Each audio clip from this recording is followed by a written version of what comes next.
2 দিনে পয়সাওয়ালা হওয়া ইম্পসিবল। আপনারা বুঝতে পেরেছেন? যখন দেখবেন 3 দিনে পয়সাওয়ালা হয়ে গেছে, যখন দেখবেন যে কোনো ফ্যাক্টরি, যে কোনো ব্যবসা, এটা হতেই পারে না আপনি 3 দিনে পয়সাওয়ালা হয়ে যাবেন। যখন 3 দিনে পয়সাওয়ালা হয় তো বুঝতে হবে সেখানে কি হয়ে গেছে, মিক্স হয়ে গেছে।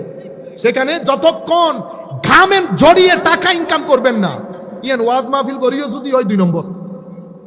আপনারা বুঝতে পেরেছেন? আমি সবাইকে বলতেছি।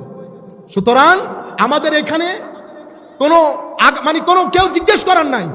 3 দিনে আপনি BMW তে চলে গেছেন। আমরা BMW চালাই না, চালাই তো এই দেশের মধ্যে মার্সিডিজ বেঞ্জের গাড়ি চালায়, কিন্তু আমরা কেউ জিজ্ঞেস করার নাই আমি ট্যাক্স কয় টাকা দিই, টাকাগুলা কোন দিক থেকে আসছে, কেউ কাউকে জিজ্ঞেস করার নাই। সমাজের মধ্যে গ্যাপ বেড়ে গেছে।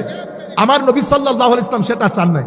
আমার নবী এই জায়গার মধ্যে এসে একটা ইউনিভার্সাল ডিক্লারেশন দিয়েছে। সেটা কি?